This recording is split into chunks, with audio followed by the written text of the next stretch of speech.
LA County DA George Gascon is fighting to keep his job as ballots are going out for the March primary.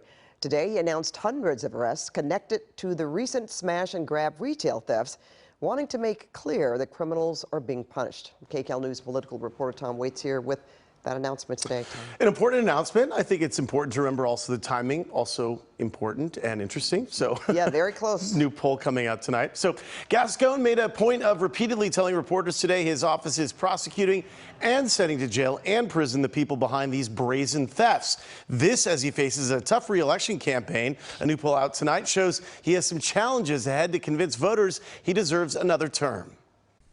The arrests are taking place, prosecutions are taking place. LA County District Attorney George Gascon on the offensive, announcing the arrests of more than 400 people connected to smash and grab mob robberies at stores across Southern California. We are prosecuting approximately 200 cases. Some of those cases have multiple defendants. We have recovered over $2.3 million in stolen property and recovered 35 firearms. Standing alongside members of the Organized Retail Crime Task Force, Gascon appearing to use the announcement to address the perception by some that his office is soft on crime. The purposes of getting together today is to hopefully, through you all, be able to show the community that people are being arrested, people are being prosecuted. There will be people going to prisons and jail as a result of this, and that we're not looking the other way. Gascon is currently up for re-election, and he faces a tough battle against 11 challengers.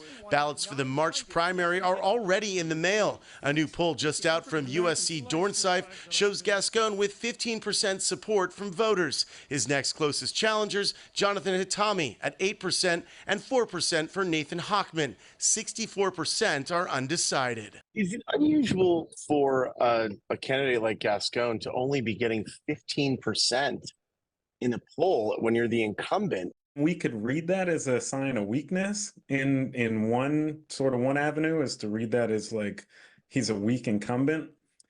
I would look at it though, I'd actually make the comparison to the US Senate race here in California and say like, well, it's a less crowded field. Those candidates don't have a ton of name recognition, and they're also sort of polling around 15%. While violent crime in LA is down over the past year, property crime like retail theft is up slightly. Gascon is in a battle to fight off the perception that he's soft on crime, that his office allows repeat offenders to walk out of jail. It's an issue his opponents have pounced on in recent debates. We have a society right now in Los Angeles who feels really unsafe. They feel unsafe going to the supermarket or going to the mall. I think if you ask any of the challengers here today, I think we would all repeal the pro-criminal directives that George Gascon put into practice. Gascon says recent crime stats speak for themselves. Over the past year in LA, homicides are down 17%. Violent crimes were also down slightly, but as you saw, things like property crimes and robberies, well, they have ticked up. So, Pat, interesting race ahead for the DA's office. As you know, he survived a recall. Yeah, absolutely. You know, when you see those images over and over again, sometimes people don't necessarily listen to the stats. Yes, right? They just correct. see those images, especially of the smash and grabs. Yep.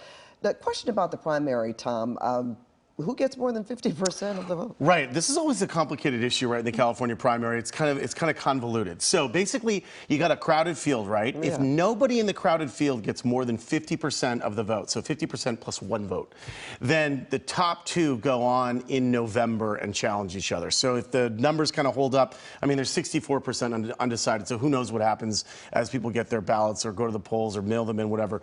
If nobody gets that 50%, then the top two people who get the most votes, go against each other. Exactly. And it doesn't matter what party, right? Exactly, and it doesn't matter if it's 48 to whatever. I don't know. I'm not going to try to do the math. But, you know, to 2%. Yeah, you know what I mean? Yeah. It doesn't matter. It's like it's you have to cross the 50% mark to get the. Well, as you say, certainly this is going to be an interesting election year anyway, right, Tom? Well, like you said, I mean, he survived that recall attempt. They tried to get those signatures in. They didn't have enough, or they thought they did, but they got them there. Didn't go through.